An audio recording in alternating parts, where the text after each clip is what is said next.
a contar lo que pasa. Estos llegan acá todos sin ganas de aplaudir. Entonces, 10 minutos antes los arengan. ¿Hoy a quién le tocó? ¿A Bilic? La semana pasada arengó Malena. Y este hijo de puta que está acá, ven y mostrarlo. Lucas, es el que cuando les pide que aplaudan les hace... Así. Y estos hipócritas...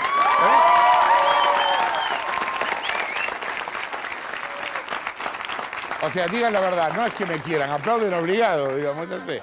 Bueno, es rara la Argentina, ¿no? Los funcionarios se las pasan haciendo cagadas, se forran de plata, arreglan licitaciones, se afanan la máquina de hacer billetes, se compran casas que no pueden justificar, pero la gente ¿de qué se queja?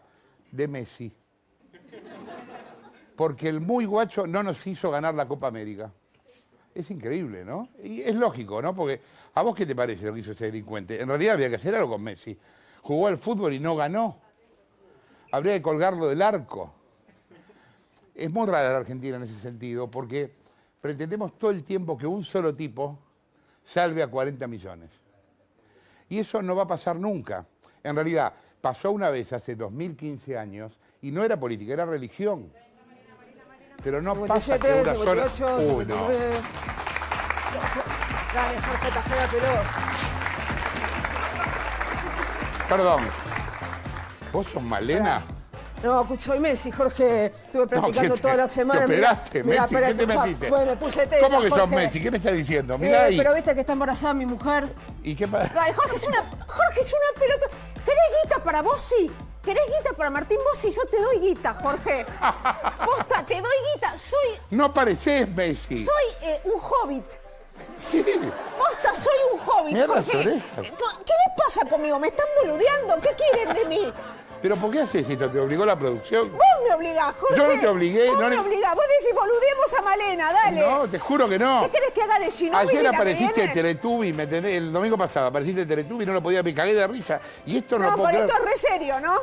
¿Vos querés hacer un programa en serio, Jorge? No, pero tráigame a alguien que parezca Messi, no esto. ¿Sabés las horas de caracterización que hubo? ¿Vos sabés las horas de caracterización que hubo? Medio, si no fuera por las gomas y esto, vos tenés, parecés un pibe.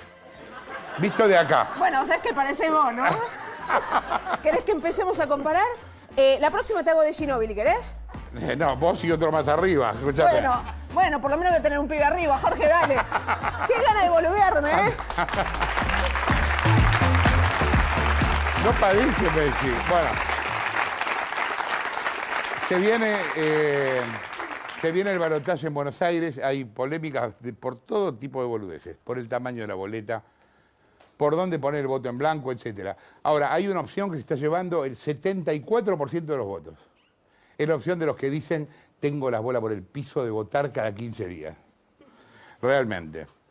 Hablando de elecciones, éramos pocos y apareció la mamá de Randazzo, que lo agarró a Aníbal Fernández y le dijo, a mi hijo le cortaron las piernas.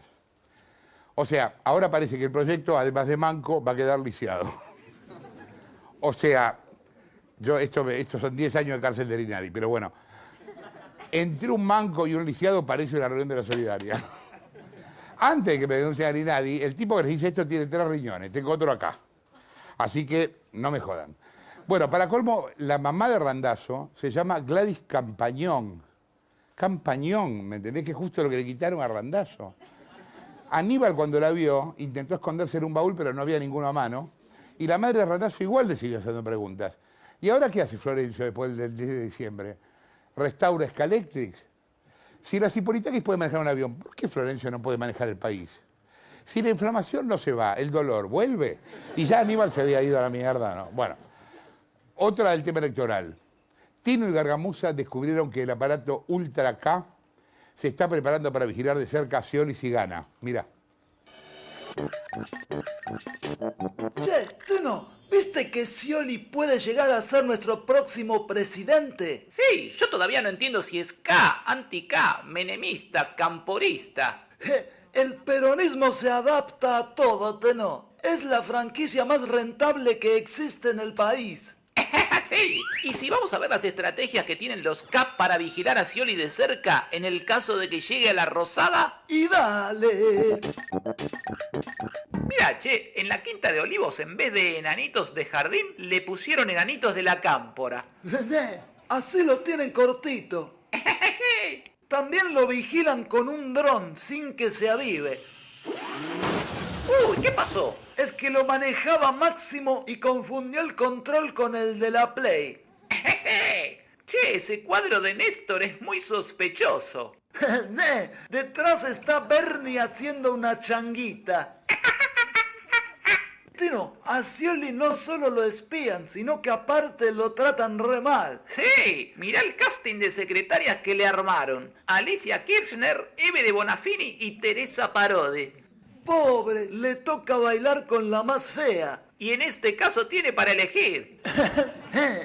Mirá, el GPS del auto presidencial viene con la voz del chico que habla raro. Bueno, para Liniers falta bastante.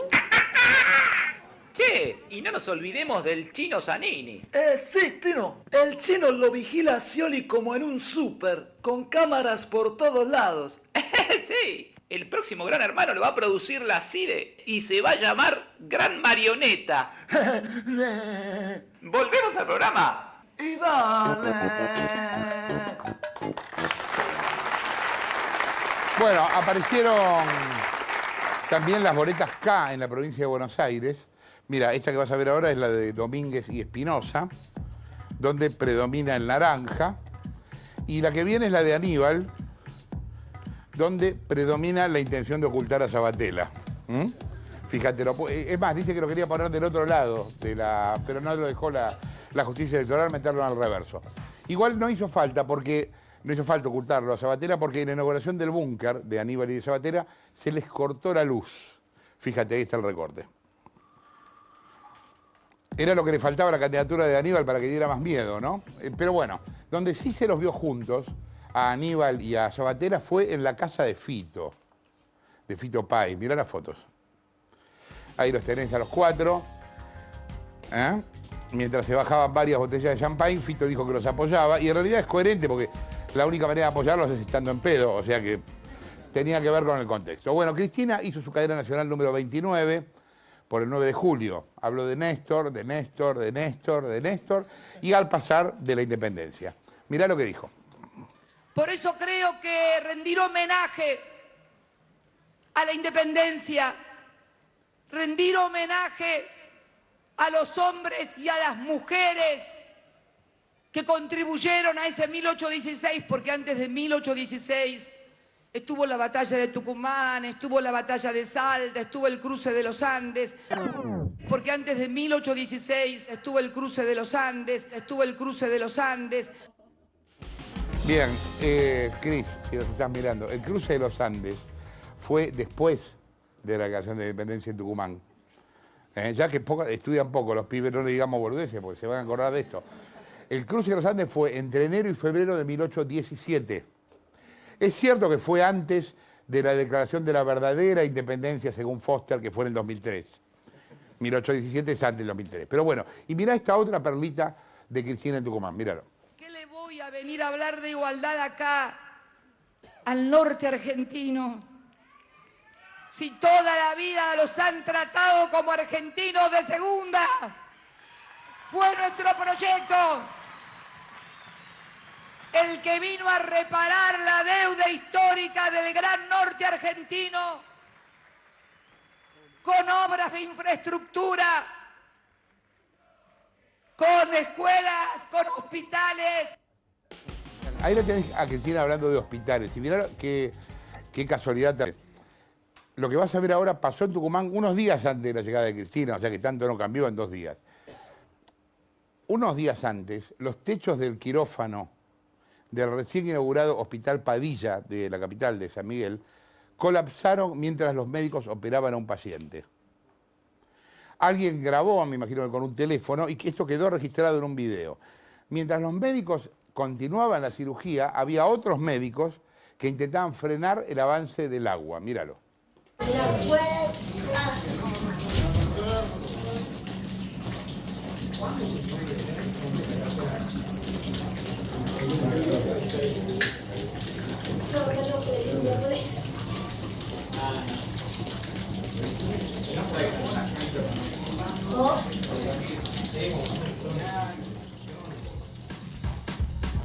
2 días después de esto, Cristina le decía a los tucumanos que le habían devuelto la dignidad a los hospitales y demás.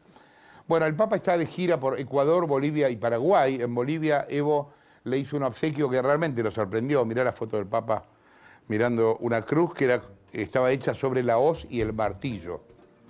Y hoy Cristina también le llevó un regalo que representa a su gobierno. Cristina lo fue a ver a Paraguay y le llevó una caja fuerte con un Fariña crucificado adentro. Es más, me dicen que estamos en comunicación con el Papa. A ver, y el teléfono no. ¿A dónde está? Ah, ahí está, gracias. Bueno, a ver. Oh, Dios santo.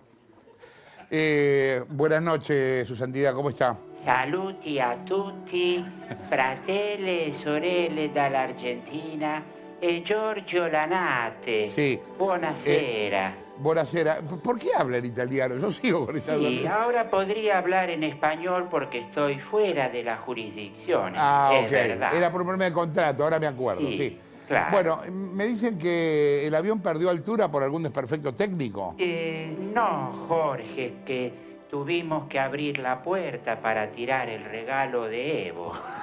Pero ya está todo en orden, ¿eh? Está todo. Ajá. ¿Sabe cómo me llaman ahora, Lanate? ¿Cómo lo llaman, padre? Me llaman dólar. Porque más de 1 millón de argentinos son capaces de viajar a otro país per verme.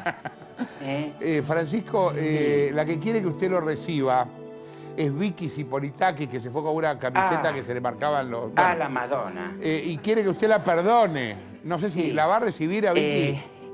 La tenía en la agenda, pero después la cancelé. Ah, ¿por qué? Dijo que quería manejar il papamóvil. Buah.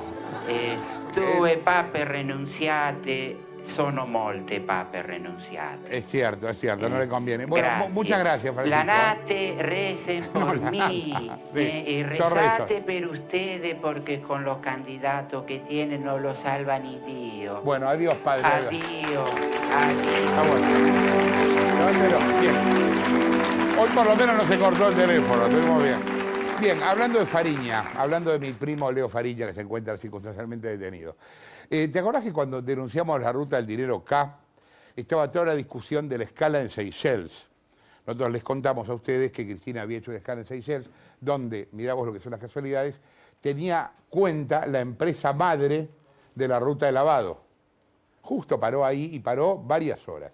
Bueno, hubo en ese momento un comunicado de Cristina negando lo que decíamos, y una fuente sacó del tape que nosotros pasamos la matrícula del avión alquilado y se dedicó a elaborar un poco el tema. Descubrió que el avión que Cristina alquiló en ese momento ya no es más de la empresa Chapman Freeborn y que ahora pertenece a una empresa alemana que se llama FAI. Buscó en internet esta empresa FAI y ahí hay un formulario que dice FAI Rent a Jet AG Aircraft.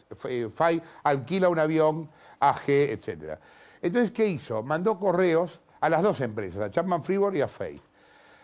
O sea, la que hoy tiene el avión y la que en su momento le alquiló el avión a Cristina. Fíjate, tenemos copia de los mails, eso que ves ahí son los mails en original en inglés y después está la traducción en castellano.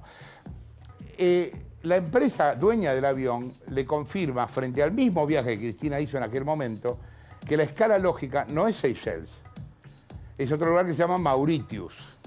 Fíjate ahí en el mapa está que yendo de Hanoi, vos si vas a Mauritius te desviás. Y si vas a Seychelles te desviás. Si vas a Mauricio no, vas directo. Y que lo que necesitan parar ahí para cargar combustible, lo dice la empresa dueña del avión, es de 30 a 60 minutos. ¿Qué es lo que te contamos nosotros en aquel momento? ¿Sabes cuánto duró la escala de Cristina? 13 horas y media. Seychelles, estuvimos ahí, es un lugar muy chiquito, en 13 horas y media vas y venís al banco 42 veces, digamos. Pero bueno, esto fue lo que contamos en aquel momento. Otro tema. En Radio Nacional, la Asamblea de Trabajadores declaró personas no gratas a Cintia García, Hernán Brienza, Ariel Lijalant y Roberto Caballero. ¿Por qué fue esta historia? Porque la gente en Radio Nacional está de paro y los cuatro hacen un programa y en cambio de adherir al paro, adherir al paro porque son tipos que todo el día hablan de los derechos de los trabajadores, etcétera, y cómo los defienden, lo que hicieron fue grabar a la madrugada un programa falso vivo, o sea, como si estuvieran en vivo para pasar la mañana. Y esto los perjudicó a los laburantes de la radio porque al aire quedaba como que la radio seguía en el aire y el paro no se sentía. Bueno, Brienza después salió a hablar para justificarse, y es muy loco lo que dijo, y está bien que lo haya dicho por otro lado, es como un sincericidio. Brienza dijo que había intereses superiores del proyecto que le impedían parar. O sea, hemos pasado del cordero patagónico al carnero patagónico. Y hablando de radios, en nuestra sección Autobombo, le contamos que llegaron los ratings de la radio y Mitre está primera con el 46.1. Eso quiere decir que cada 10 radios, 4 y media están escuchando Radio Mitre durante todo el día. Y nuestro programa La Nata Sin Filtro tiene 53.2. O sea, de 10 radios, 5 y media nos están escuchando a nosotros. Yo la otra vez pensaba que esto había pasado hace como 30 años, pero por lo que me contaron no pasó nunca. Es una cosa que nunca pasó. Es realmente muy increíble y yo les quiero agradecer a los que nos escuchan porque realmente estamos a 40 puntos de diferencia del segundo. Es increíble, realmente. Bueno, se ve que la campaña de Cristina llamándonos Radio Buitre mucho éxito no tuvo. Se estrena esta semana una nueva película de la saga Terminator y acá tenemos la versión de Nick, Penguinator. Mírala. En estas vacaciones vuelve Penguinator. Con su exclusiva visión bifocal, Penguinator viene a advertirnos del futuro. ¿Cómo será la Argentina del 2045? Una buena noticia. En 2045 la Argentina todavía existe. Hecha posta, pero existe. Nos gobierna Néstor Iván, hijo de Máximo y nieto de Penguinator. Vicky Zipolitakis es presidente de Aerolíneas. Cristina llegó a Papa, es decir, a Mama, y nos cuenta cómo el kirchnerismo creó al mundo en 7 días. Lustó no se baja del rebalotage. Siguen los almuerzos de Mirta y la Cámpora ya repartió planes hasta a los aliens de Marte. En el Campeonato Mundial de Metegol salimos segundos. Y para el gobierno, la nata sigue siendo el lado oscuro del imperio. Me encanta cómo dibuja los ojos de Néstor, uno para cada lado, divino. Bueno, el martes se hizo la marcha de apoyo al juez Cabral y contra el avance CA en la justicia. Y en la semana se conocieron los antecedentes. Acordate que a Cabral, que era juez subrogante, o sea, reemplazante, lo reemplaza otro juez subrogante, lo cual es completamente ilegal, porque tendría que poner un juez real, que se llama Claudio Marcelo Vázquez. Ahí tenés el currículum de Vázquez. La experiencia de Vázquez se limita, ¿sabés qué experiencia tiene para asumir como juez? Fue empleado de Firestone en el control de calidad de los neumáticos. Muchos años, como 7, 8. Yo me quedé pensando, antes de hablar mal de este pobre Claudio, es una forma de dictar sentencia. El tipo ve la goma, dice esta sí, esta no, a esta se le nota el dibujo, queda recusado, qué sé yo, tiene una práctica. Y otra cosa de la justicia que es importante, la Sala 2 en lo contencioso administrativo federal tiene que decidir en estos días sobre un recurso que presentó el Colegio de Abogados de la Ciudad de Buenos Aires hace 7 años. 7 años estuvo este tema, pidiendo eliminar una ley del 2006 que rompió el equilibrio del Consejo de la Magistratura. A ver, ustedes saben, el Consejo de la Magistratura es el que elige a los jueces. Se supone que tiene que haber una representación equilibrada. Hoy el gobierno tiene mayoría. ¿Por qué tiene mayoría? Por una ley del 2006. El Colegio de Abogados, esa ley se derogue y ahora se trata esa derogación. Esa ley le da a los K la posibilidad de nombrar todos los subrogantes que quieran. ¿Qué es lo que el gobierno está haciendo? Llena los juzgados de jueces reemplazantes K porque son más fáciles de apretar. Obvio, si vos no estás estable en tu laburo, te vas a fijar más de obedecer lo que te dicen que si lo estás, o si te apoya un concurso o lo que sea.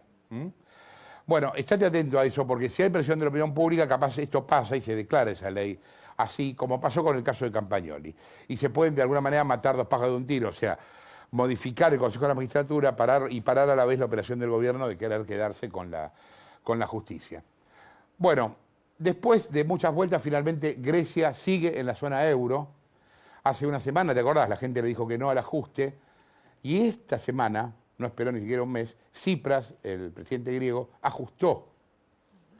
¿Qué va a hacer Tsipras? Va a recortar el presupuesto para jubilaciones, va a subir el IVA del 13 al 23% y le pidió a los países europeos, que son los que le prestaron, 3 años de pedal. No sé qué dirá Cristina ahora, porque acordate que el domingo pasado Cristina lo primero que hizo fue hablar del plebiscito en Grecia. A lo mejor lo apoya porque hace todo lo contrario de lo que dice, y ella ya lo sabía. No lo sabemos. A ver, ¿en qué se parecen Grecia y Argentina? ¿Se parecen en realidad? Nick dice que en parte sí y en parte no. Dale. Hola, chicos. Hoy veremos las coincidencias entre Grecia y la Argentina. En Grecia tienen la tragedia y la comedia. En Argentina no sabemos si reír o llorar. Grecia se hizo famosa por sus columnas. Acá también una argentina se hizo famosa por sus columnas. Allá tienen a Sorba el griego. Acá sobra la griega. En definitiva, ¿se parecen Grecia y la Argentina?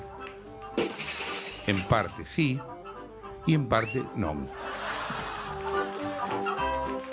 Gracias a Grecia explicado a los niños. Esta semana hubo toda una polémica con la casa de Katia Daura. Katia Daura es la señora puesta por Vudú en la Casa de la Moneda, una amiga de Vudú.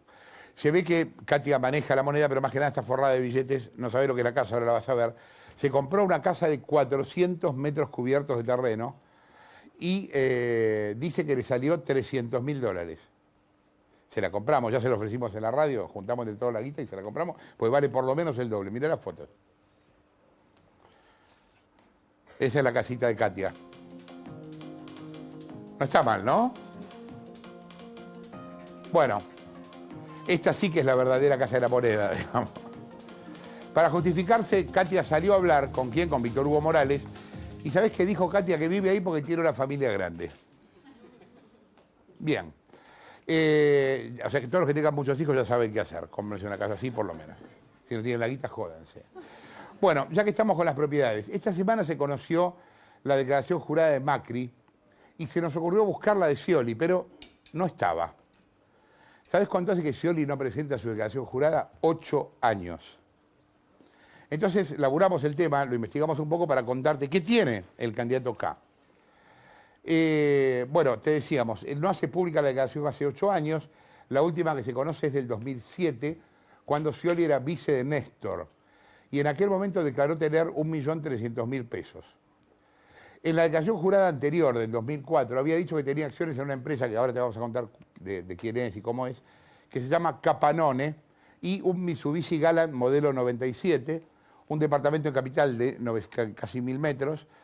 Entre otras cosas, según fuentes cercanas a Scioli, la empresa Capanone era entonces propietaria del edificio del Abasto, a donde Scioli vivía. Y en su momento vendió ese edificio en $4 millones. Son contradictorias las declaraciones de un año al otro porque hubo un momento en el que Scioli era uno de los funcionarios más pobres del gabinete. En otros momentos parece que tenía mucha plata y después va y vuelve. En 2013 se transformó en un tema lo de la declaración de Scioli y Cristina lo presionó preguntándole cuántos dólares tenía guardados. ¿Te acuerdas cuando toda la gente del gabinete cambiaba los dólares, toda esa historia? Él respondió que tenía 210.000 y que no los iba a cambiar por el tema del tratamiento del brazo que tiene que hacerlo en Europa y necesitaba dólares. Randazzo también lo atacó con eso, dijo hay que pedir la declaración jurada. ¿De dónde viene Scioli? Scioli fue electo diputado en el 97, reelecto en el 2001 y a finales de ese año fue designado secretario de Turismo de Rodríguez Sá y después fue secretario de Turismo de Duhalde. Después fue vice de Kirchner y en los 2 últimos periodos fue gobernador de Buenos Aires. Otros que le pidieron la declaración jurada y tampoco la entregó fue la ONG Poder Ciudadano en enero. Bueno, contemos más o menos qué tiene Scioli. Scioli se mudó a La Ñata en el 2006 porque necesitaba una dirección en provincia para postularse como gobernador. Entonces, ¿qué tiene? Tiene una casa en el Tigre, llamada La Ñata. Ahí se difiere eso con respecto al valor. Según inmobiliarias de la zona que consultamos y gente vinculada al catastro en el lugar, dice que La Ñata cuesta, agarrate, está sentado, $10 millones. La quinta. Está compuesta de varios terrenos y de una guardería náutica. ahí tenés una foto de Google Earth, a ver. ¿Ves? Es todo eso que está ahí, esa es la casa. Hay otra parte donde marcamos la guardería, ahí está la pileta. Y hay otra parte donde el helipuerto, tiene un helipuerto, tiene una guardería náutica que te la mostrábamos, ahí está. Y un club que se llama Villa La Ñata. Bueno, La Ñata ocupa, escuchá, 35.000 metros cuadrados. Y tiene 7.500 metros cuadrados de construcciones. A ver la casita. Tenés por ahí imágenes de la casita, creo. Esa es la entrada a Villa La Ñata.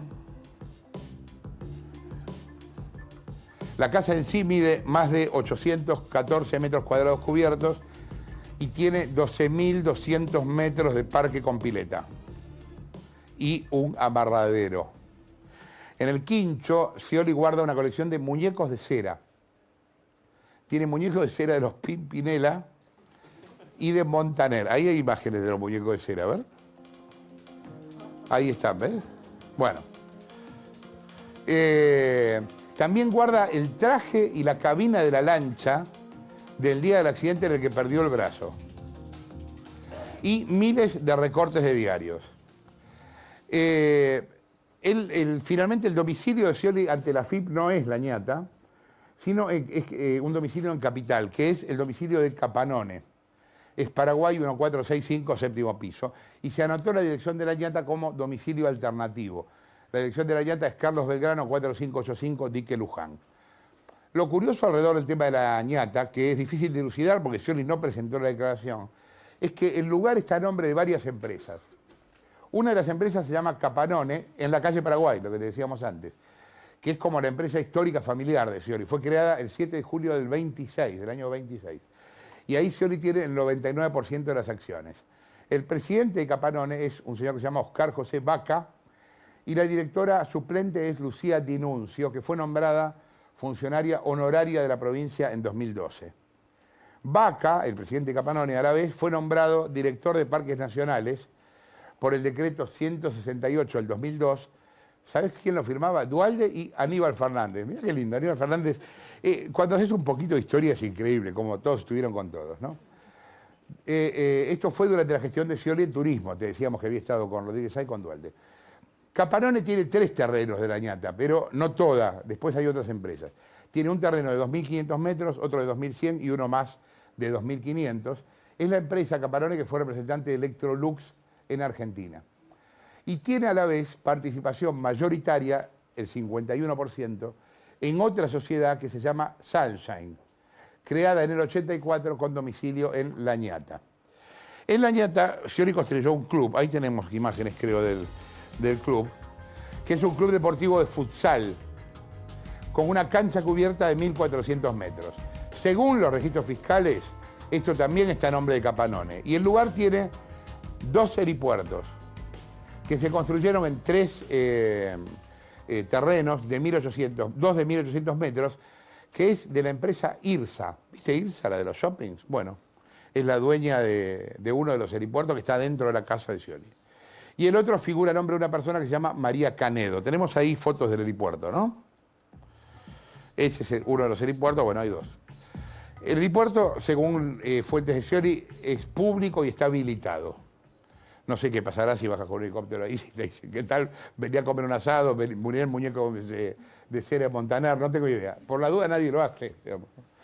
Bueno, remontando apenas unos metros por el río Luján, hay una guardería náutica que se llama El Remanso, que forma también parte de la misma propiedad, donde se pueden guardar hasta 400 lanchas.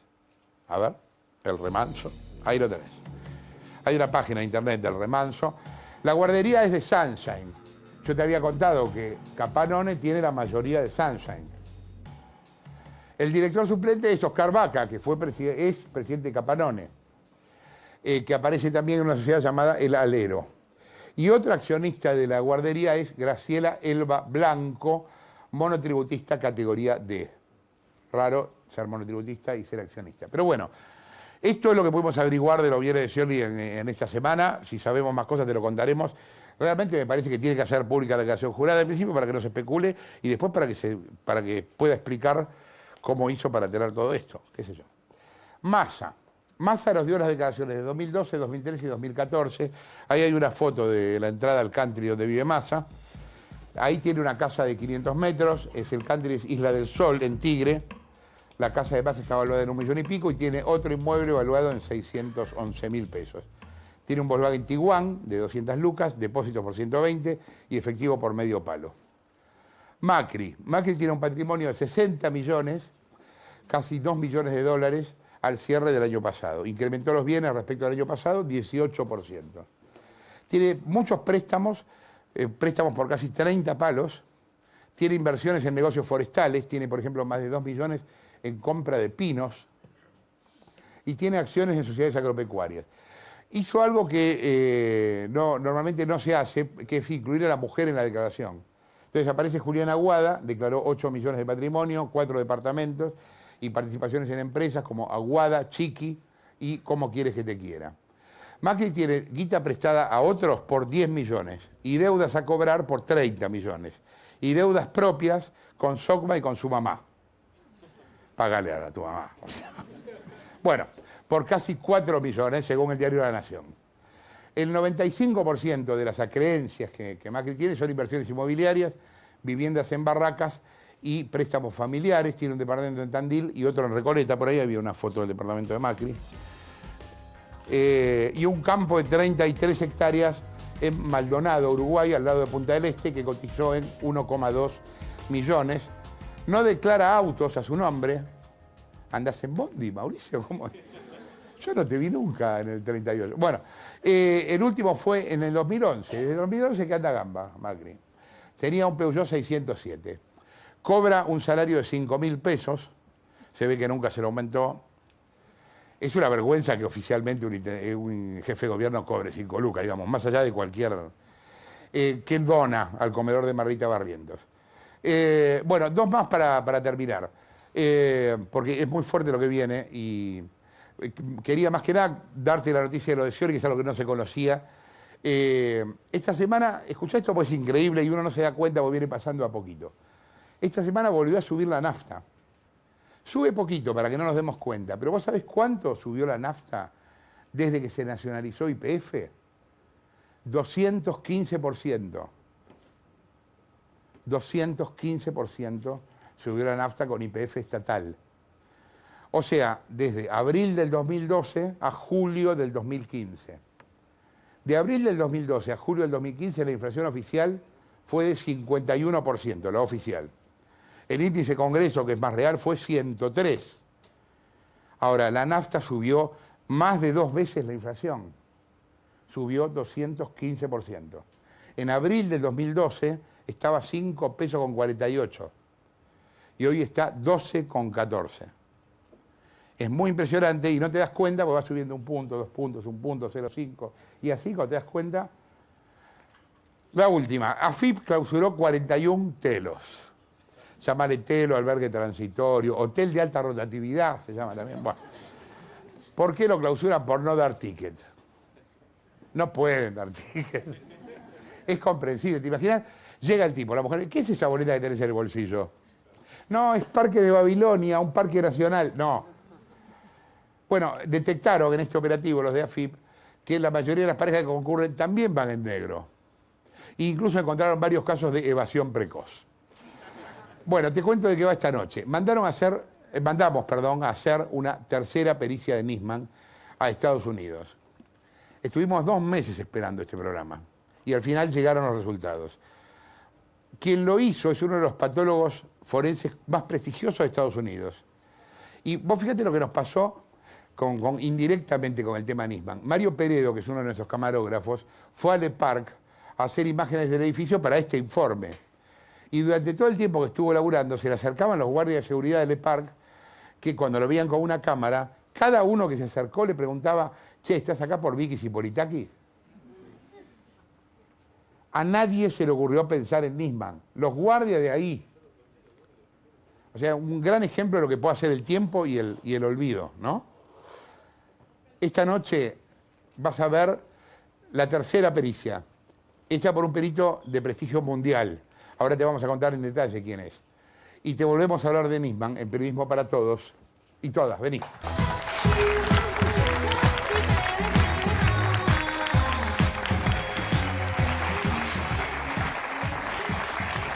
Bueno, hoy te vamos a, como te decía, mostrar un documento impactante que es la tercera pericia del caso Nisman. ¿Por qué buscamos una tercera pericia independiente? Hay dos, o sea, la que hicieron los peritos oficiales y los peritos de parte. Y nos interesaba la opinión de un experto que no estuviera contaminado por la interna política. El experto se llama Cyril Wedge, W-E-C-H-T, Wedge. Y acá te contamos quién es, mira.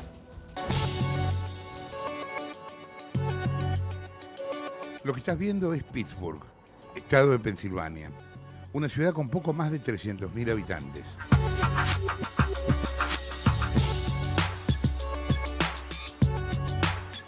Vinimos a entrevistar a Cyril Wedge, uno de los patólogos forenses más prestigiosos de los Estados Unidos. Wedge intervino en algunos de los casos más resonantes en este país. Yeah, that's the way sometimes.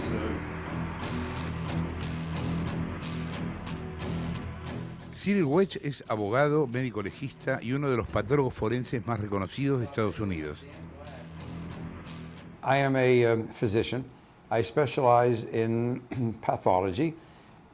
At this time, forensic pathology, which I've been doing for more than 50 years. Forensic pathology deals with the investigation of violent, sudden, suspicious, unexpected, medically unattended deaths. Durante sus 50 años de carrera, realizó más de 18.000 autopsias y fue consultor en otras 38.000. Además, aportó pruebas periciales en muchos de los casos más renombrados de muerte dudosa en Estados Unidos. Probablemente el que hizo famoso a Wedge a principios de los 60 fue su análisis del asesinato del presidente John Fitzgerald Kennedy, crítico de la investigación oficial realizada por la Comisión Warren del Congreso. I was, Mr. Spence, one of the 9 forensic pathologists who had been convened by the Select Committee of Assassinations by the House of Representatives. I've been saying these things, Sally, for 47 years, going back to 1965, when I first started with the JFK case. También intervino en el caso del asesinato de Bob Kennedy, en las muertes sospechosas del ex integrante de los Rolling Stones, Brian Jones, y del cantante Elvis Presley, en el brutal asesinato de la actriz Sharon Tate, esposa del director de cine Roman Polanski, y en el juicio de O.J. Simpson. I do not believe there would have been sufficient room. Dr. Weck says the Cyril Weck Institute of Forensics. I don't like to be dogmatic. Well, the question of enabling is one question. Por su prestigio, Wedge es aún hoy consultado en casos de gran repercusión mediática. Algunos de ellos fueron el del joven negro Michael Brown, asesinado el año pasado a balazos por un policía blanco en Ferguson. There were 2 wounds of the arm. Both had an upward trajectory. The only way you have an upward trajectory is with the arm like this and the shots fired. Brown estaba desarmado y su muerte levantó una serie de protestas y enfrentamientos entre jóvenes negros y la policía.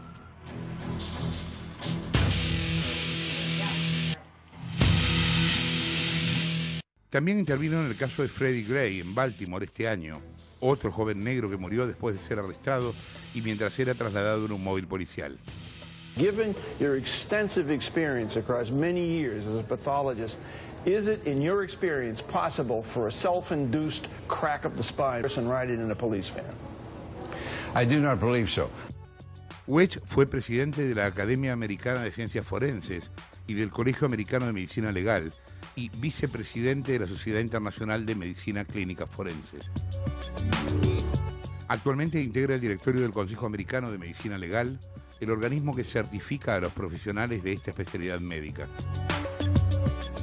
Es, además, miembro de la Royal Society de Medicina de Londres y profesor de la Escuela de Medicina de la Universidad de Pittsburgh.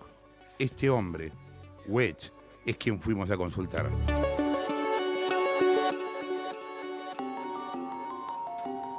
Bien,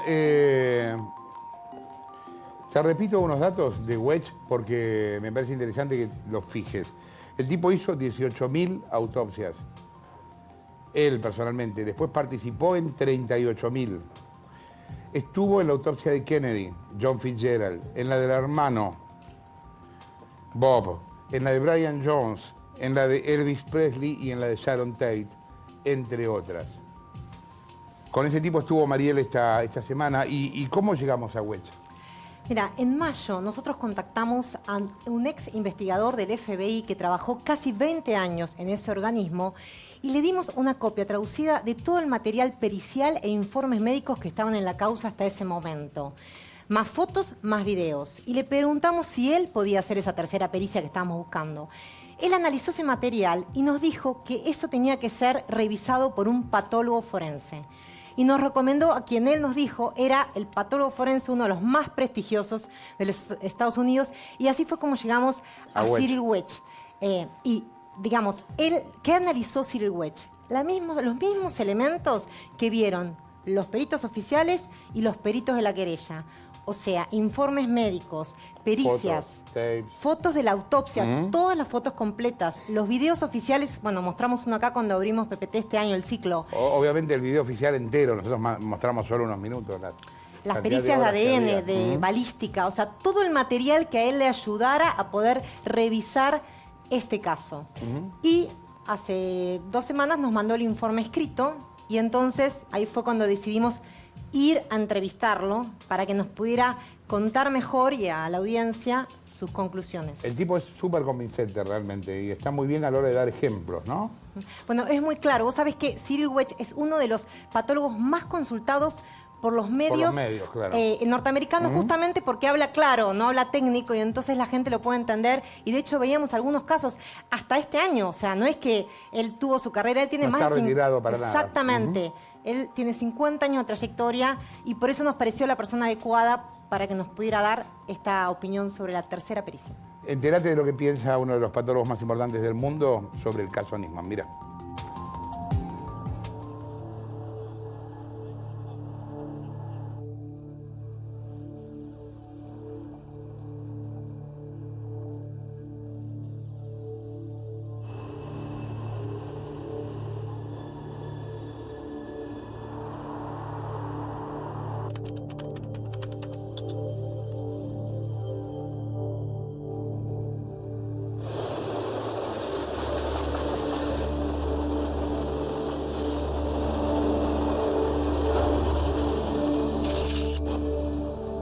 Bueno, ahí lo tenés a Cyril Wedge. Es el tipo que hizo la autopsia de los 2 Kennedy, de John Fitzgerald y de Robert, de John Lennon y de Sharon Tate, entre otros. Es uno de los patólogos forenses más respetados de Estados Unidos. Ven y míralo. And what's a forensic autopsy? A forensic autopsy would be a post-mortem examination done by a forensic pathologist, as differentiated from an autopsy done by a hospital pathologist. A forensic autopsy does indeed reach out to other facts, circumstances, investigative reports obtained from family, physicians, homicide detectives, other law enforcement officers, as well as sometimes medical and hospital records of the decedent. But you also need the report back from the criminalist on certain things, analysis of forensic evidence, trace evidence, and so on. And which materials and documents and elements have you taken into account to analyze this case, the death of Nisman? There are 21 items listed in the index. They include, from the very beginning, the first call to the authorities to come to the residence of Mr. Nisman, and then they proceed from that point on. The investigation at the scene, the findings relating to the body, the premises, and then they move into the autopsy itself, the clothing, the ballistic studies involving the gun that was found there, and then the other inanimate objects like the bathroom carpet and so on. The inspection of the entire apartment. There were DNA tests done on various items, as well as additional ballistics, firearms in studies, and so on. And then, in addition, I received the report of 5 independent experts who investigated this case, as I understand it, independently, not doing it officially for the governmental authorities. So I believe that they were appointed at the request of the family. Bueno, esa es la puerta del departamento, ¿no? Ahí ves. Esto es, imagínatelo en tiempo real, esto es cuando están realmente entrando. De hecho, ahí ves el horario que fue a las 2 de la mañana, que es el horario de grabación. Eso es a las 2:07 de la mañana. For what you have read and analyzed, do you think that the Nisman death scene has been properly preserved? It looks to me as if there had to have been some movement of the body. For example, the description of the position of the arms. You can see from the photos that were sent to me that the left arm is in a different position than what had been initially described. Then there are other things, for example, the bathroom carpet. It shows no wrinkling, it shows no folding. It is laid out smoothly and fully. I think there would have been some dishevelment, some ruffling, at least in part, of that bathroom carpet, as Mr. Nisman would have then been staggering backward from a self-inflicted gunshot wound and then falling backward onto the floor. ¿Ves? Fíjate, es lo que el patólogo decía. La alfombra tendría que estar arrugada si el tipo se cae de la manera que sea, y sin embargo no, está súper prolija. Pero aparte hay otra cosa. Esta alfombra no es secuestrada como viste, ¿te acordás el video de la policía que pasamos en el programa? Que está filmado en tiempo real, etcétera. No fue secuestrada en ese momento, cuando allanan el departamento. ¿Sabés cuándo fue secuestrada? 2 meses después. 2 meses después. Ni siquiera en esa escena confusa del primer allanamiento. O sea que ni siquiera sé si esta alfombra era la alfombra de Nisman.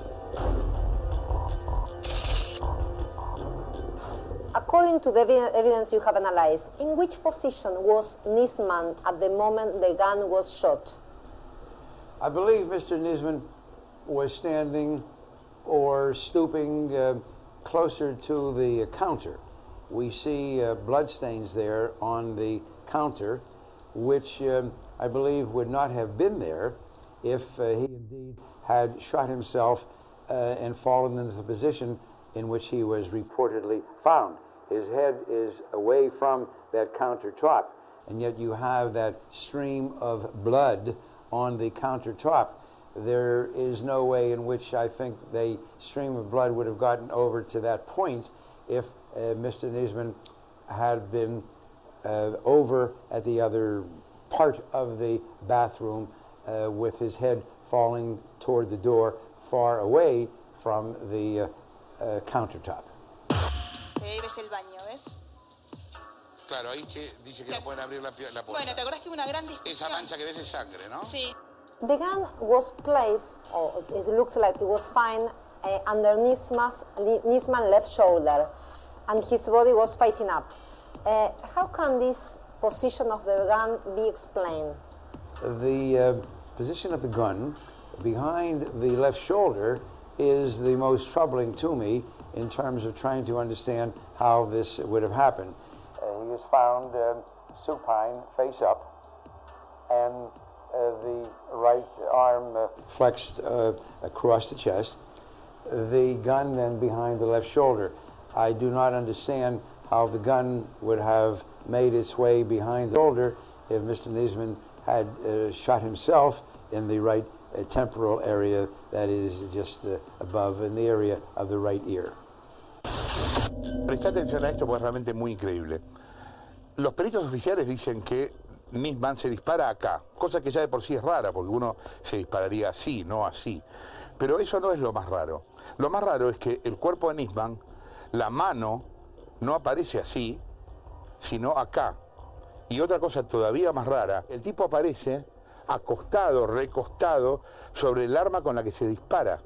Escuchá lo que dice, que te lo quiero leer textual porque es realmente increíble, lo que dicen los peritos oficiales. que el arma terminó en la espalda de Nisman porque cayó atrás de Nisman cuando él disparó.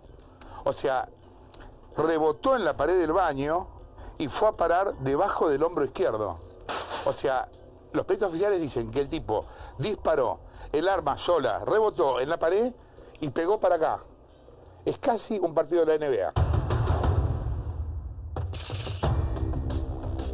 So, according to the material you have analyzed, there has been cadaveric spam or not? No, there's no evidence of a cadaveric spasm, which implies a firm grasping, for example, of whatever it may have been in your hand at the instantaneous moment of death. This is a rare phenomenon. There was no such cadaveric spasm in this case. Hay toda una discusión entre los peritos, y esa discusión ahora se suma el patólogo forense americano, sobre lo que se llama espasmo cadavérico. El espasmo cadavérico solo sucede cuando la muerte es casi inmediata. Lo que dice Wedge es que hay dos posibilidades: o hubo agonía o hay espasmo cadavérico. Son dos posibilidades excluyentes, no se pueden dar juntas. En una hay espasmo cadavérico, en la otra el tipo tarda en morirse y se desangra. Y así es como murió Nisman.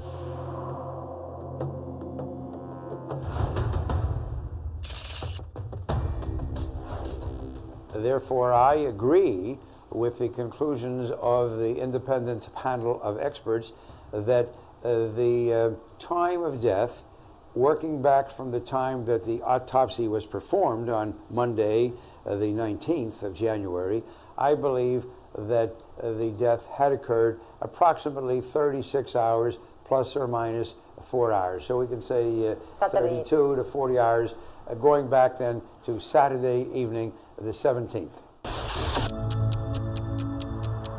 Diferencias de horas entre las pericias. Mira, los peritos de Fein, los peritos oficiales, dicen que Nisman murió el domingo a la mañana, entre las 8 y las 12. Los peritos de la querella dicen que Nisman murió el sábado de la noche, también entre las 20, en este caso entre las 8 y las 12 de la noche.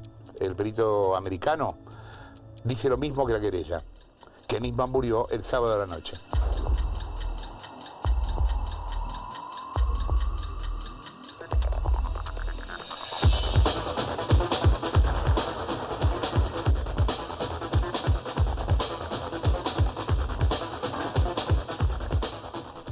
What about the shot?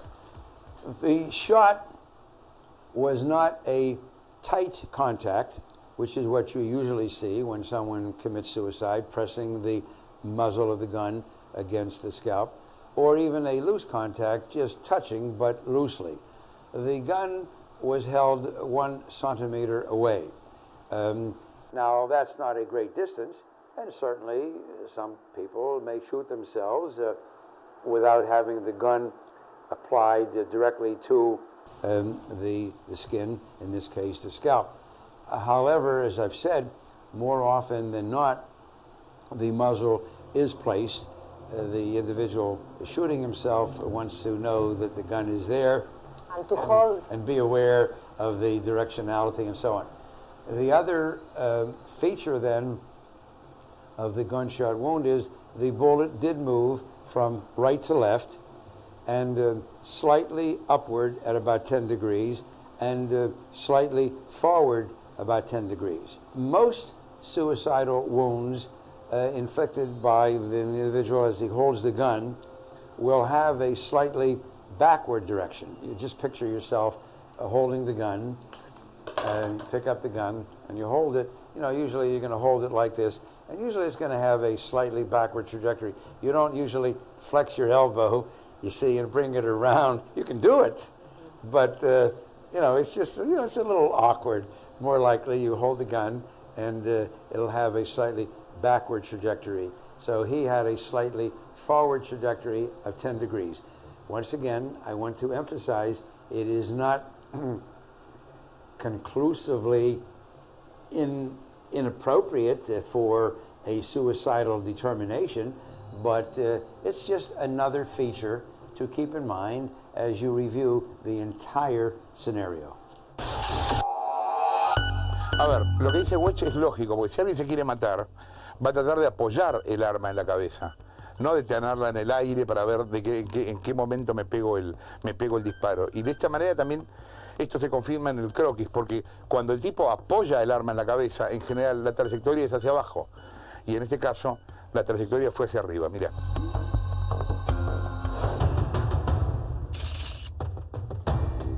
What about the blood in the right hand? There was some blood seen on the thumb and forefinger, the index finger, a little bit on the middle finger. No blood was seen on the fourth and fifth fingers of the right hand.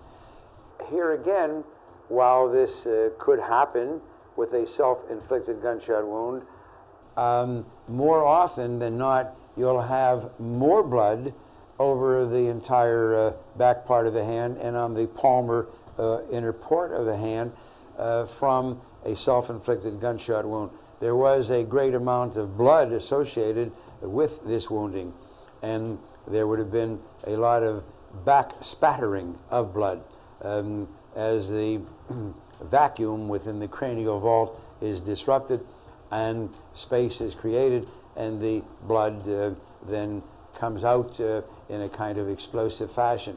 So that is another finding which does lean more toward a homicide rather than a self-inflicted gunshot wound. A ver, pasa una cosa con el tema de qué pasa cuando te disparas en la cabeza. ¿Te acordás de la película de Tarantino, Kill Bill, que se dispara en la cabeza y ¡fa! Sale un chorro increíble de sangre? Bueno, mira lo que dice Wedge. La mano de Nisman está limpia, la mano con la que se dispara está limpia. Tiene solo un dedo con sangre y un poquito del otro. Y ya, no tiene más. Esa es otra de las pruebas de que algo raro pasó. Y cuando te preguntás o ves un plano de la mano desde otro lugar, fíjate, este triángulo, según quien hable de la muerte de Nisman, habla de dos cosas. Para unos es que le estaban sosteniendo la mano para que se pegara un tiro. ¿Ves? Acá iría una mano, sosteniéndola de él. Los peritos oficiales lo que dicen es una cosa bastante inverosímil, que él tenía el arma acá y que con esta mano se sostenía la mano.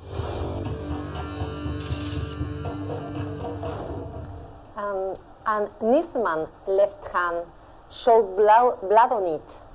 How this can be explained? That is difficult to explain why there was blood then on the left hand. If you shoot yourself like this, then you'll have blood on your right hand. Your left hand is not in the picture. And it's not likely that you're going to bring your left hand around to help position the gun. Again, it's not physically impossible for someone to do that, but that would be very, very rare in my experience. If you have a rifle, a long gun, a shotgun, then you may use both hands for positioning and balance. But a handgun, you're not going to bring your other hand all the way across your body. It's not as if the weight of the gun is so heavy that you can't hold it or that you have to have the left hand to steady it.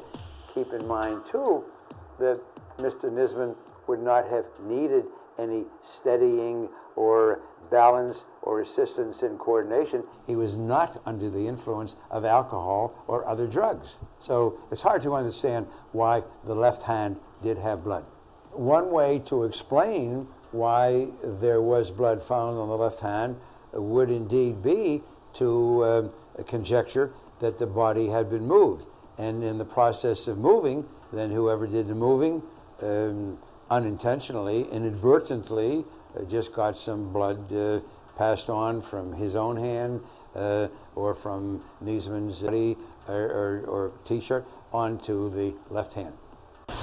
Lo que dice Wedge respecto de la mano izquierda es bastante sensato y es un poco lo que vos podías pensar del otro lado cuando yo te daba el ejemplo de si usó las dos manos para matarse. Esto que estás viendo acá es la mano izquierda. Las manchas de sangre de la mano izquierda, si hubiera hecho realmente esto, aparte de que es una prueba de judo bastante rara, no estaría manchado solamente así. Esto dice Wedge que son manchas por contacto. Si hubiera hecho esto, de haber tenido la mano izquierda para apoyar la derecha, estaría mucho más espolvoreado, como si fuera como un spray de sangre, que sin embargo no está. Lo que Wecht presume es que esto significa que alguien con las manos ensangrentadas o lo arrastró o agarró la mano.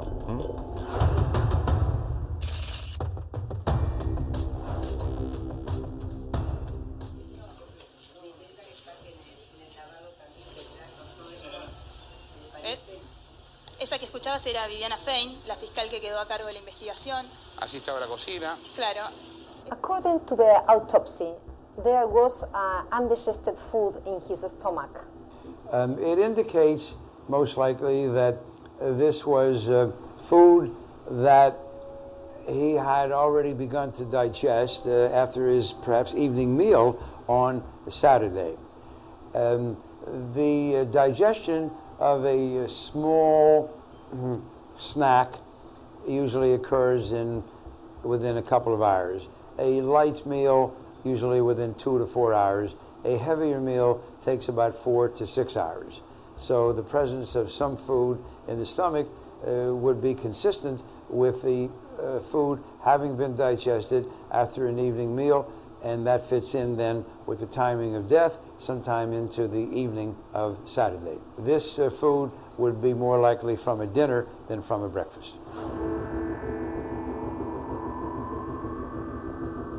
What other elements have you taken into account analyzing Nisman's death? There's no problem in understanding the cause of death. The cause of death was extensive brain damage by a single gunshot wound to the head. Nobody disputes that. No other factors. We don't even have anything like drugs or alcohol or heart disease or was he cleaning his gun or so on.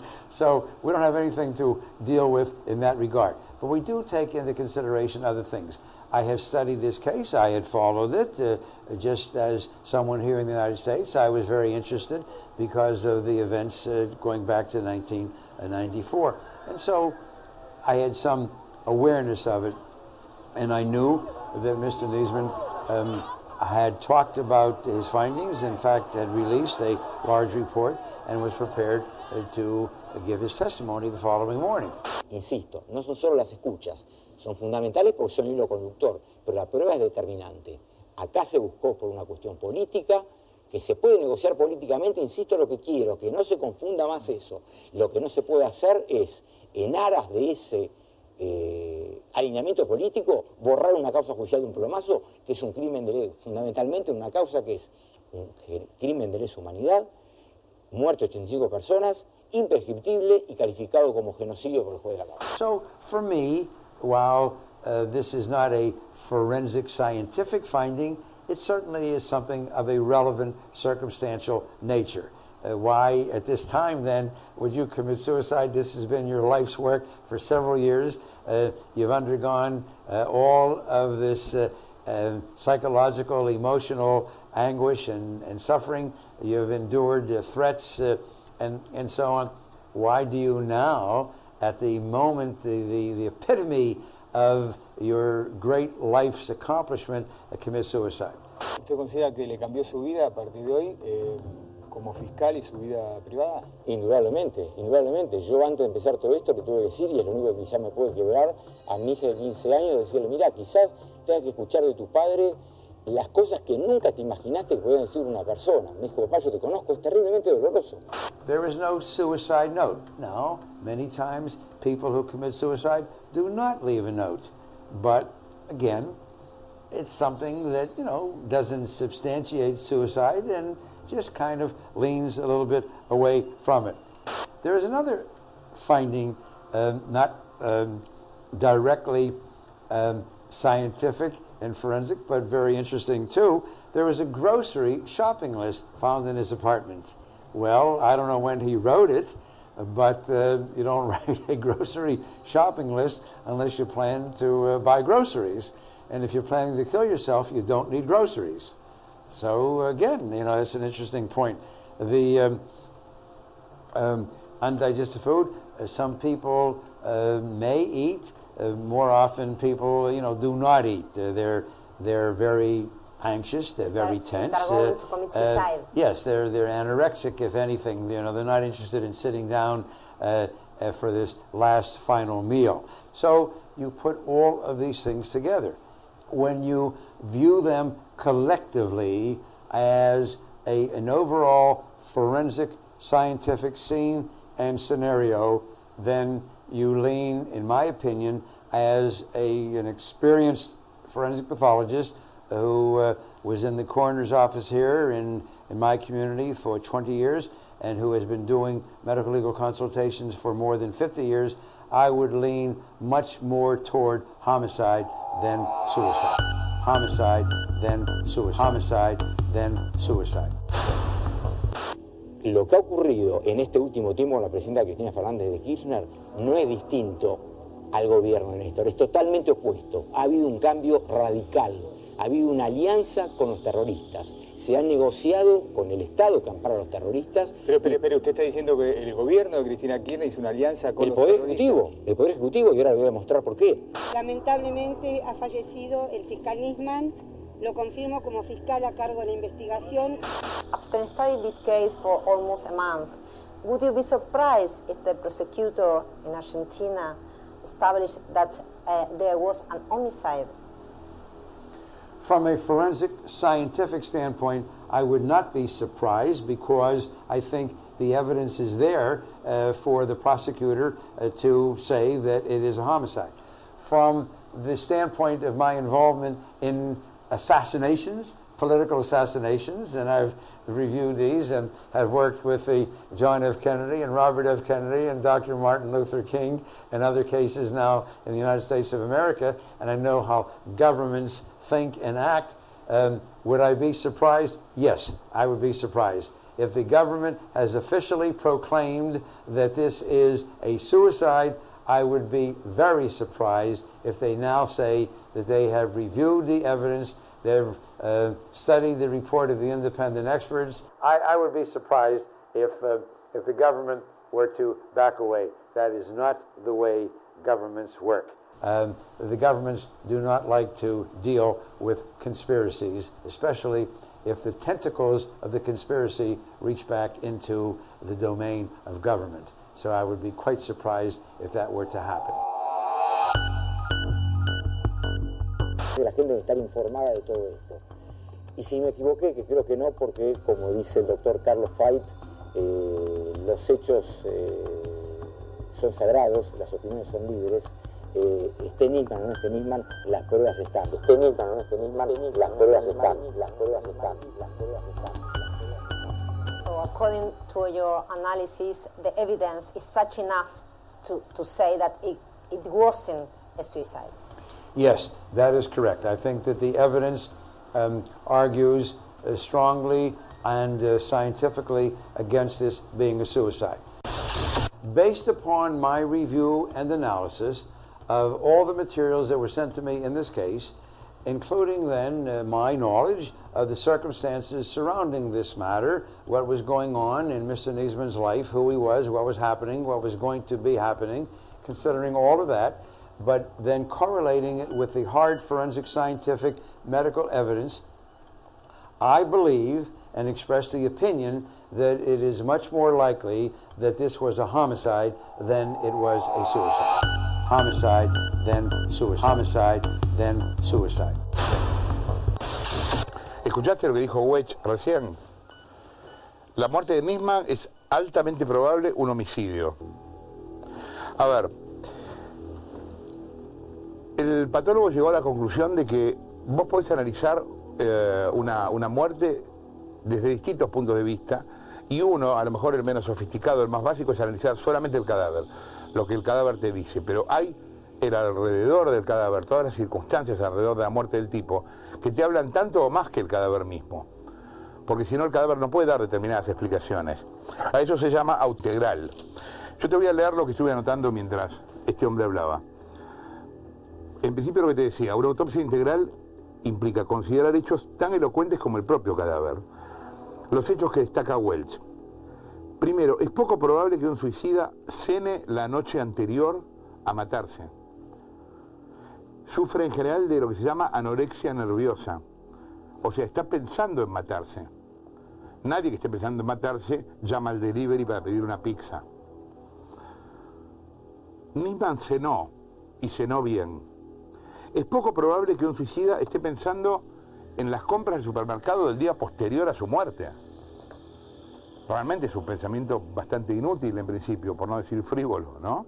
¿Qué sentido tiene estar pensando en llenar la heladera cuando sabes que no la vas a usar? Nisman lo hizo. Nadie se mata cuando llega a la instancia culminante de una investigación. Nisman estuvo 10 años haciendo la investigación que dio a conocer esa semana tan convulsionada en la que apareció en todos los medios. Faltaba nada para contarle al Congreso de la Nación, al poder real, qué había pasado con su investigación y para que el país la conociera de manera completa, cosa que no había dicho en las entrevistas anteriores. Esto era el centro de su vida y Nisman estaba en ese punto. Son todos hechos que hablan en una misma dirección, en un mismo sentido. Y ese sentido precisamente no es el suicidio.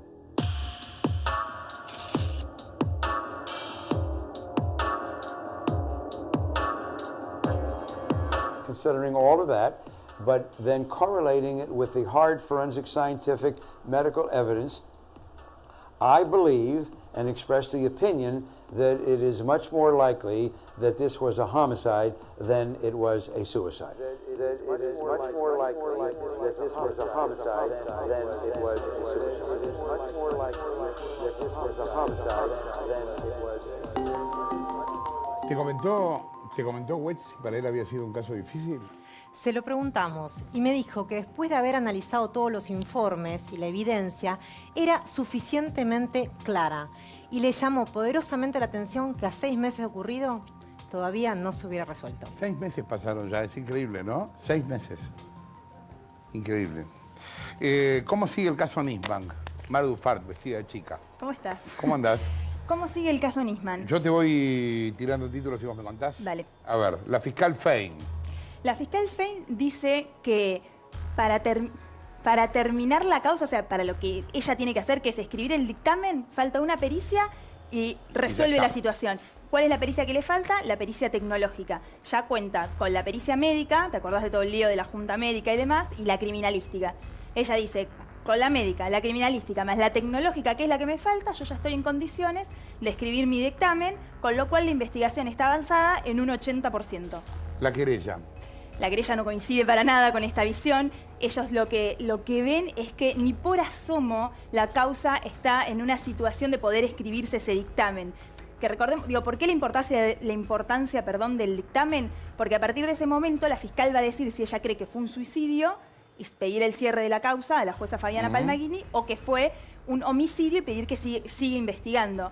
La querella dice, señores, acá todavía falta muchísimo por hacer, hay pruebas que no se hicieron, pruebas que deben repetirse, pruebas que se hicieron mal, entonces todavía falta tiempo. Y un dato, el 18 de junio cambió la querellante Sandra Arroyo Salgado, en representación de las hijas que tenía con Nisman, cambió de abogados, ahora desde el 18 de junio están a cargo Federico Casal, Bigliaro y Romero Victórica a cargo de la defensa, de la querella. Vos hablás de pruebas, la prueba del arma. La prueba del arma es una prueba que la querella viene pidiendo desde el primer momento y es clave. ¿Qué es lo que se consiguió? Que vuelvan a disparar el arma con la que se mató Nisman, con la que mataron a Nisman, para ver si esa arma deja o no huellas, o sea, rastros de pólvora en la mano. Que es lo que Nisman no tenía. Justamente, ¿por qué es importante y tan importante esta prueba? Porque va a permitir el resultado tener un indicio respecto de si fue Nisman efectivamente el que disparó esa Versa calibre 22 o no. Es un indicio, digo, la prueba no es excluyente, pero vamos a saber si cuando vos disparás esa arma deja o no rastro de pólvora. Exacto. La computadora de Nisman. La computadora de Nisman, en realidad, lo que está pasando ahí desde el primer momento, nosotros sabíamos que la pericia tecnológica era clave para saber qué había pasado con Nisman. O sea, si lo espiaban, si le habían robado información, si se metieron en sus computadoras y en sus teléfonos. Desde el primer momento, la querella, la fiscal, la jueza, todos coincidieron en que esa era una prueba fundamental. Recién mañana, 6 meses después, o sea, casi 6 meses después de la muerte del fiscal, van a secuestrar el router. de la casa de Nisman. Ah, ¿todavía nunca sacaron el router? No, ¿y sabés por qué es importante ese router? Porque graba todo el tráfico de información. Pero olvídate, lo pueden haber modificado, pueden haber hecho cualquier cosa con el router en 6 meses. Bueno, pero por eso... Pueden haber traído otro router, lo pueden haber tirado, o sea, puede... Yo no entiendo mucho de tecnología, pero quizás hasta se pueda formatear y cambiar la información Obvio. que registra. Lo que digo es, por eso te decía lo importante de la posición de la querella o de estos nuevos abogados que dicen, todavía falta mucho. Fíjate si falta que ni siquiera habían secuestrado ese router. Escuché esta historia, vos, es muy increíble. El jefe de seguridad del Park, esta gente que está tan preocupada con Vikis y Politakis, labura en ciberdefensa de las Fuerzas Armadas. ¿Cómo es esta historia? Es así como lo acabas de contar. La persona de la que estamos hablando es un ingeniero... Es lo que estamos viendo acá en el wall. Exactamente. Ajá. Esa es su foto del perfil de LinkedIn. Se llama José Gustavo Alanís y te voy a leer bien el cargo que tiene ahora, es jefe de división en Estado Mayor Conjunto de las Fuerzas Armadas desde enero de 2014. ¿Ah? Alanís, además, al mismo tiempo estaba a cargo Preguntale a Alanís por el router. Bueno, claro. ¿Sabes por qué? Porque estaba a cargo de la seguridad electrónica, o sea, del sistema de seguridad electrónica de las Torres Le Parc.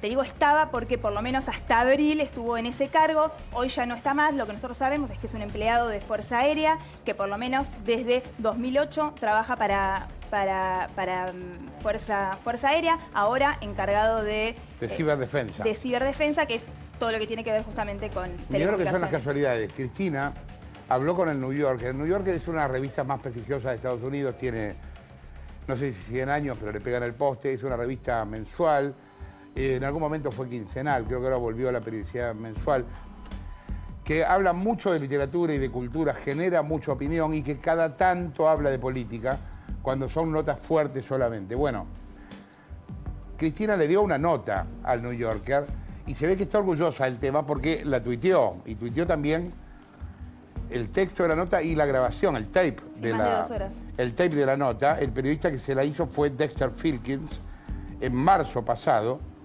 En la nota, Cristina defiende la firma del memorándum con Irán y aseguró que las denuncias de las escuchas fueron armadas. Yo le pido disculpas, pero me consta que no fue así porque nosotros las difundimos.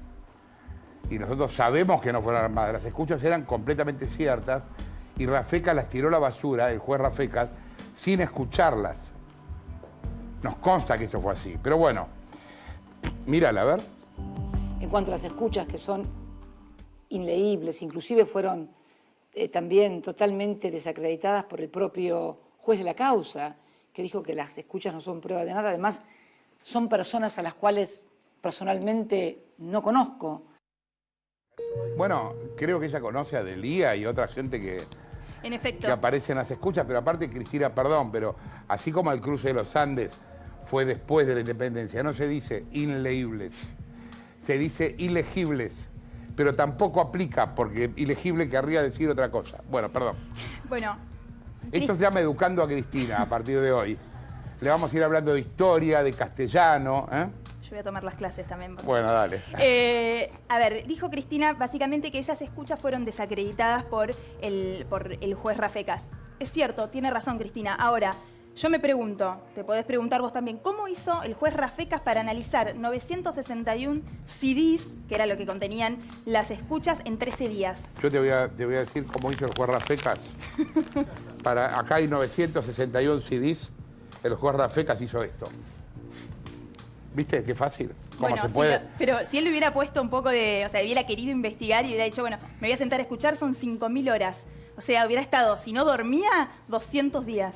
Bien, Cristina dijo que, en esta nota del New Yorker, que las escuchas no prueban nada y que no hay funcionarios mencionados. Se ve que no escucha la radio ni ve la tele. Ahora habla todo el tiempo en los medios. A ver, mírala. En realidad las escuchas son ininteligibles, no prueban absolutamente nada, nada más que conversaciones entre personajes de tercera, cuarta categoría o quinta categoría que no tienen absolutamente nada que ver. Ninguna de las personas que forman parte del gobierno aparece en las escuchas, hablando en escuchas. Son mencionadas. Es más, yo creo que algunas de las escuchas fueron armadas inclusive porque... ¿A usted no le parece raro, y vos que tenés mucha experiencia, que se tome un solo teléfono y no se tomen los teléfonos de las otras personas? Bueno, a ver, varias cosas con esto. Dexter, querido Dexter Filkins, anda a buscar laburo otro lado, porque no sos muy buen periodista si te dicen esta sarta de barbaridades y vos no las discutís. Vos tendrías que haber sabido las escuchas, cariño, Dexter. Volvé al TEA, Dexter. O sea, no, porque Cristina dice que no se nombra ningún funcionario en las escuchas. Mira, yo ahora no recuerdo todos, pero estoy seguro que se nombra debido, ¿no? Se nombra debido diciendo que para llevar un agente de YPF a Irán en una situación ahí se Claro. nombra a Vudú, ¿te acordás? Se nombra a Vudú que también. pasamos, digo, Claro. estoy diciendo, se nombra a Timerman, se nombra a Larroque, digo, que también está implicado en la causa, pero la de Vudú era muy clara porque te acordás que decían que estaba enfermo y coincidía Sí, con el sí, momento en el coincidía que... con la fecha de enfermedad, etcétera. Tal Sí, cual. sí. Además, en otro orden de cosas se decía, esto está ordenado por el máximo nivel, hablaban de la jefa, digo, pero en cualquier caso, por lo menos, de Vudú, Larroque, Debido y Timerman se habló. Hablan, son funcionarios. Bueno, en otra parte de la nota, vos sabés que dice Cristina que Nisman tenía preservada una presentación ante Naciones Unidas que decía todo lo contrario a lo que había dicho cuando denunció. A ver, mírala. Paralelamente a esto, se descubren en la caja fuerte del doctor Nisman 2 presentaciones que es así, tienen fundamento jurídico, parecen escritas por un fiscal, que contradicen absolutamente todo lo que el fiscal decía en la denuncia y estaban fechadas en el mismo tiempo, diciembre del 2014 y enero del 2015. Bueno, ¿es verdadero o es falso? Ya me cansó de mentir a Cristina, dale. Bueno, es absolutamente falso, hasta el propio Nisman lo había aclarado. ¿Cómo es esta historia? Hay no hay 2 Nisman, hay 2 presentaciones de Nisman. Una es la denuncia por encubrimiento en la causa ASMA, o sea, por encubrimiento de Irán en la causa AMIA, que es la que presenta Nisman 4 días antes de su muerte, y lo otro es un documento que estaba en la caja fuerte de la UFI especial AMIA, que era una presentación que ellos querían hacer ante el Consejo de Seguridad de la ONU. Es una presentación que finalmente nunca se llegó a hacer, en la que Nisman venía trabajando inclusive antes de que existiera el memorándum con Irán. Entonces iba actualizándose. ¿Qué pasa? Cuando él vuelve de sus vacaciones en Europa, cree que lo van a echar. Cree que la procuradora Alejandra Bueno, Gil se dice Carbó, que él vuelve por eso. porque creía que lo iban a sacar, en parte apura un poco la denuncia de encubrimiento por eso, y además deja firmado este escrito que iba actualizándose y en el que venían trabajando y que quería presentar a la ONU, por miedo a que lo saquen, entonces como para que estuviera listo para presentar. Y les avisa a sus empleados, chicos, pónganse a trabajar en esto, porque hay que actualizarlo, eso lo hace en diciembre de 2014, o sea, un año antes, y les avisa además que en caso de que haya que presentarlo de apuro, él lo aclara después por los medios, que eso ya no refleja su opinión. Lo que él pensaba. Claro, inclusive lo dice en esa entrevista a TN que veíamos en el tape anterior, donde él aclara que él ya no cree que el memorándum con Irán sea una puerta para averiguar la verdad. Bueno, en un momento de la entrevista, el chico del New Yorker se despierta y le pregunta a Cristina, le dice a Cristina, la increpa, usted cambió de opinión, dijo primero que fue un suicidio y después homicidio.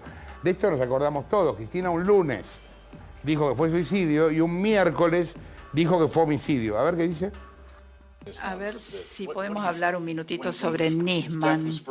Cuando se informó su muerte, su primera reacción fue probablemente se suicidó y unos días más tarde sugirió que lo asesinaron posiblemente por alguien de los servicios de inteligencia. No, Dexter, no, bad information. Bad information. Esta es mi primera. Transcribieron mal, como hace la prensa argentina, informa mal, para que ustedes digan cualquier cosa. Ya está, ya te indignaste. Bad information, no. Mary go to school, no, por favor. Bad information. Fue cadena nacional, lo dijo al aire. A ver, yo voy a leer exactamente la frase para que después no diga que la prensa argentina la transcribe mal. Cristina escribió en su carta lo dijo en Facebook. El 19 de enero en Facebook, cuando fue la primera vez que se refirió a este caso, la cadena nacional llegó bastante después. Dice, ¿qué fue lo que llevó, qué fue lo que llevó a una persona a tomar la terrible decisión de quitarse la vida? Bueno. ¿Qué es eso? ¿Cómo eso transcribo es esto? Good information, Cristina. Y después de su muerte, en otra carta, a través de Facebook, dijo, su muerte era la verdadera operación contra el gobierno, antes que la denuncia, por supuesto, de encubrimiento con Irán. O sea, primero dijo que era un se había suicidio. suicidado y después que se había matado. Después que lo habían matado, como, perdón. como la frase fue como para tirarle un muerto al gobierno. 6 meses se cumplen. ¿Cuándo? El 18, bueno, tenemos un problema con la data de la muerte. Claro, pero un día o el otro, pero claro. en principio, para lo que consta hoy oficialmente en el expediente, el 18 de enero fue cuando murió Nisman, con lo cual el 18 se cumplen los 6 meses. Bien, queríamos que vieras esto y nos preocupaba que alguien serio, como en este caso Wedge, hiciera una autopsia, se tomó el tiempo que necesitaba, escuchaste todo lo que dijo y fue bastante concluyente. Él también cree, como creemos nosotros, como venimos diciendo desde que esto empezó, que a Nisman lo mataron. Me llama la atención cómo el tema dejó de ser tema en estos 6 meses, ¿no? Los afiches con las minas, la denuncia con la madre de la casa de Punta del Este, un montón de operaciones del gobierno para desacreditarlo. Después reflotó con el video de la policía cuando volvimos a la pantalla. Habrá que ver qué pasa ahora. Pero no sé si ustedes entienden la dimensión real y verdadera de esto. Me imagino que sí, porque no son tontos. Mataron a un tipo. No es poco que hayan matado a un tipo. Después sería bueno avanzar y llegar a saber en verdad quién lo hizo. Pero mataron a un tipo que iba a denunciar al gobierno. No es menor. No puede ser menor. No podemos quedarnos dormidos también hasta ahí, ante eso. Nos bancamos que nos toquen el culo, nos bancamos que nos afanen, nos bancamos que nos mientan. ¿Nos vamos a bancar también que nos maten? ¿O que nos maten según la circunstancia? Me parece que tenemos que ver con las cosas que nos pasan. Tenemos que ver con las cosas que nos pasan. Cambio pero total de tema, pero hace 2 programas que quería mostrarte esto y quiero hacerlo ya porque si no... los QOM, otra cosa que no ves, porque estoy seguro que pasás por la 9 de julio. Los QOM en el gobierno de los derechos humanos, le pongo comillas, llevan 130 días acampando en la 9 de julio. Los líderes de las comunidades indígenas QOM, Pilagá, Huichí y Libaclé están acampando desde febrero en Avenida de Mayo y 9 de julio. ¿Qué le piden al gobierno? Que cumpla con los derechos humanos. Fíjate qué curioso. Aclaran los derechos humanos de los aborígenes, en realidad de cualquiera de las personas, ¿no? Argentina se comprometió ante Naciones Unidas en cumplir esto y ya los QOM no saben qué hacer para no perder los territorios en manos del poder político en Formosa. Acordate, Formosa, Gildo Infran, es casi Stroessner. Hace décadas que está ahí como gobernador. Los QOM, acá a la vuelta, en 9 de julio y Avenida de Mayo, llevan 130 días durmiendo en una gran carpa precaria, en un ambiente que para ellos es una tortura, porque los tipos viven en el medio del campo, de la caza y de la pesca. No viven en 9 de julio y Avenida de Mayo. Asfalto, bocinazos, quilombo, etc. No tienen agua potable, toman y se limpian con el agua de una fuente cercana. Las mujeres y los chicos se empezaron a enfermar. En 2011, el gobierno les mandó a la Cámara para correrlos a palos de un campamento muy parecido. ¿Te acordás que hubo imágenes que en su momento difundimos sobre esto? Y el miércoles pasado, más de 100 policías los rodearon, los QOM son más o menos 40, más de 100 policías los rodearon a las 4 de la mañana, no es para nada una hora ingenua, y los quisieron desalojar. En el mejor de los casos, si mirás para el costado cuando pasás por el 9 de julio, a lo mejor estás acostumbrado a ver el acampe desde afuera. Yo quiero mostrarte cómo es el acampe de los QOM desde adentro. Están ahí hace 130 días, desde febrero. El gobierno no los escucha, mirá.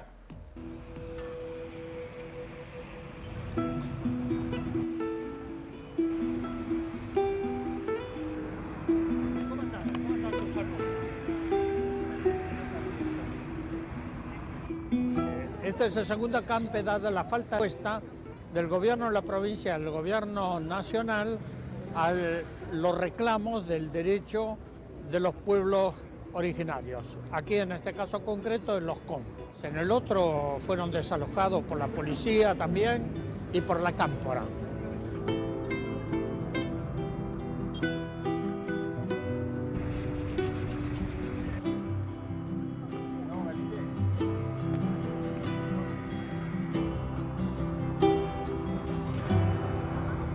Fuimos a Casa de Gobierno, no nos quisieron recibir, no dejaron ni siquiera ir a la mesa de entrada, sino que nos pedían a través de la reja que le pasemos la información.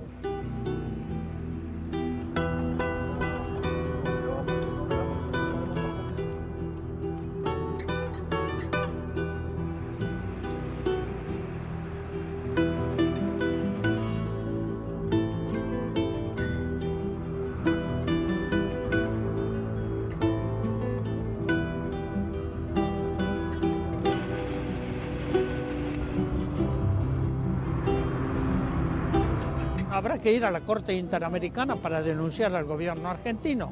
Y esto es lo que no queremos. Lo que queremos es que se le reciba y se solucione el problema con los pueblos originarios.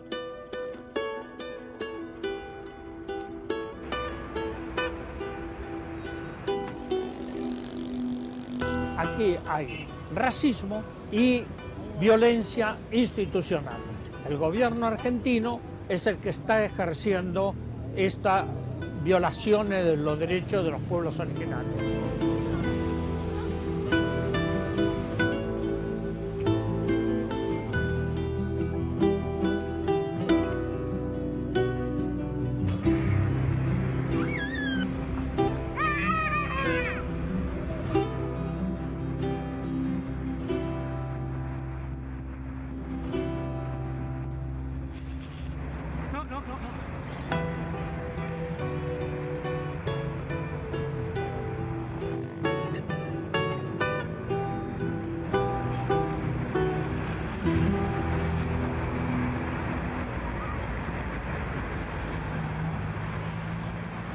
Acá a la vuelta.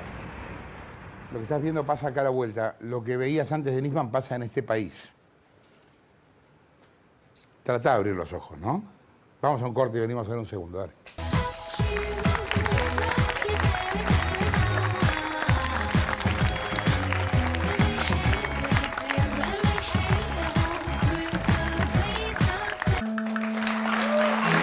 ¡Jorge! ¡Hola, Jorge! ¿Perdón? Mirá. Pucho Papa. Soy el papa de los puchos. El papucho. Soy el papu... Jorge. ¿Qué es esta bufanda que tenés, Pucho? Bueno, tengo todo el merchandising del papa. Ah, mirá, Soy también de con San rosario. Lorenzo, tengo los anteojos. Mira, yo sabés que conseguí chicle de nicotina. Mira, Pucho. Faso. Ah, no, Me chico. como 4 cajas por día de esto. Hereje. Hagamos un trato. Me voy a morir de sobredosis de chicle. No, tómatela con eso. Hagamos un trato. Nobleza Picardo obliga. Yo te absuelvo y vos me absuelves. No puedo, Dale, Jorge. No puedo, en deja serio. eso. Te voy a dar la pena, Jorge. Tu pena serán 5 Padre Nuestro, 10 Ave María y 20 Colorados Suaves largos por día. Dale. Colorado suave. ¿Te acordás? ¿Por qué, Jorge? ¿Por qué no vendrá el Papa a la Argentina? ¿Por qué no vendrá el Papa a la Argentina? Y me parece que le pidieron que no viniera. ¿Tendrá alguna deuda con la FIP? No creo. Me ponen impuesto a mí, ¿por qué no se lo van a poner al Papa? Bueno, sí, es cierto. Está complicado el Banco del Vaticano a todo esto, pero bueno, parece que lo va a rescatar la banca Morgan, increíble. Está todo. O sea, va a caer el Banco del Vaticano en mano del demonio, papá, discúlpeme, pero... Seremos el pucho del demonio. Hagamos fumata, Jorge. No puedo, Ya habemos riñones. Salgamos a hacer lío, Jorge. ¿Ya la tiró la mierda a la cruz que le dio Evo? Sí. Vino volando. Pero mirá, Jorge, me está saliendo el pelo de no fumarme. No, tranquilo. Soy el primer pucho con pelo, Jorge. Poné tus labios acá en mi nuca. Y no puedo, papá. Se va a terminar el año y no vas a fumar más. Falta un montón todavía. Me vas a extrañar. ¿Vos te crees que yo te voy a correr todos los días? Vos. Dale, fumamos una vez. Puto. ¡Una vez! Adiós.